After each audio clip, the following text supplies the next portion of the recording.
ప్రభుత్వ పాఠశాలల్లో చదువుకునే విద్యార్థులకు డొక్కా సీతమ్మ మధ్యాహ్న బడి భోజన పథకాన్ని మరింత నాణ్యతతో అత్యాధునిక సాంకేతికతను జోడించి అందించేందుకు ప్రభుత్వం స్మార్ట్ కిచెన్ విధానానికి ప్రవేశపెట్టింది. త్వరలోనే ఉమ్మడి తూర్పుగోదావరి జిల్లాల్లోనూ అందుబాటులోకి రానున్న ఈ స్మార్ట్ కిచెన్లపై ప్రత్యేక కథనాన్ని ఇప్పుడు చూద్దాం.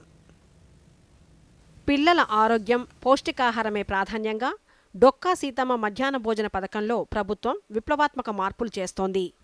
గతంలో కడపలో ప్రారంభించిన తొలి స్మార్ట్ కిచెన్ అద్భుత ఫలితాలు ఇస్తుండటంతో రానున్న విద్యా సంవత్సరంలో రాష్ట్ర వ్యాప్తంగా 155 స్మార్ట్ కిచెన్లు నిర్మించాలని ప్రభుత్వం నిర్ణయించింది. ఇందులో భాగంగా ఉమ్మడి తూర్పుగోదావరి జిల్లాలో తొలి దశలో 11 కేంద్రాలను ఏర్పాటు చేయనున్నారు.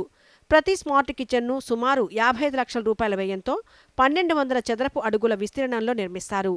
సగటున 30 పాఠశాలలకు ఒక కిచెన్ చొప్పున ఏర్పాటు చేసి 1500 నుంచి 5000 మంది విద్యార్థులకు వేడివేడిగా భోజనాన్ని సరఫరా చేస్తారు. ఈ కేంద్రాల్లో steam line cooking, RO plant, roof top solar, నిరంతర పర్యవేక్షణ కోసం సీసీ కెమెరాల వంటి అత్యాధునిక వసతులు కల్పిస్తారు. ఉమ్మడి తూర్పుగోదావరి జిల్లాలోని 3770 పాఠశాలల్లో ఉన్న 2,12,000 మంది విద్యార్థులకు ఈ స్మార్ట్ కిచెన్ల ద్వారా ఎంతో ప్రయోజనం చేకూరనుంది.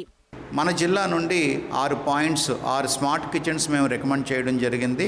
ఆ జిల్లాలో మరి 1600 స్కూల్స్ దగ్గరగా ఉన్నాయి. ఈ 6 స్మార్ట్ కిచెన్స్ సరిపోతాయి మాకు. ఈ 22 మండలాలు ఉన్నాయి.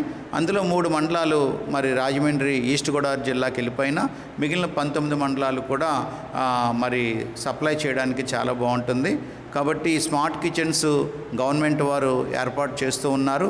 అది తొందరలో నెక్స్ట్ అకాడమిక్ ఇయర్కి స్టార్ట్ అవ్వాలని మేము చాలా కోరుకుంటున్నాం. కేవలం నాణ్యత మాత్రమే కాదు, రుచి, పోషకాల విషయంలోనూ ప్రభుత్వం ప్రత్యేక శ్రద్ధ తీసుకుంటోంది. మెనూలో భాగంగా అన్నం, పప్పుచారుతో పాటు వెజిటబుల్ రైస్, ఆలు కుర్మా, కిచిడి, తీపి పొంగల్ వంటి రకాలను అందిస్తున్నారు. అలాగే విద్యార్థుల శారీరక ఎదుగుదల కోసం వారానికి 5 రోజులు ఉడికించిన గుడ్లు, 3 రోజులు చిక్కీలను పంపిణీ చేస్తున్నారు. మనకు మా యొక్క డాక్టర్ బిఆర్ అంబేద్కర్ కోనసీమ జిల్లాకు మరి 6 సెంట్రలైజ్డ్ కిచెన్ సెట్స్ ఎస్టాబ్లిష్ చేశారు. మరి దాంట్లోనే ఒకటి ఐపోలవరం హై స్కూల్ నుంచి ప్రపోజల్ పంపించడం జరిగింది. మరి ఇది విజయవంతమైతే తప్పనిసరి ప్రతి పిల్లవాడికి కూడా క్వాలిటీ హైజీనిక్ అయిన ఫుడ్ అనేటువంటిది అందివ్వడం జరుగుతుంది. విద్యార్థుల ఆరోగ్య భద్రత, సంక్షేమమే లక్ష్యంగా స్మార్ట్ కిచెన్ ద్వారా తక్కువ సమయంలో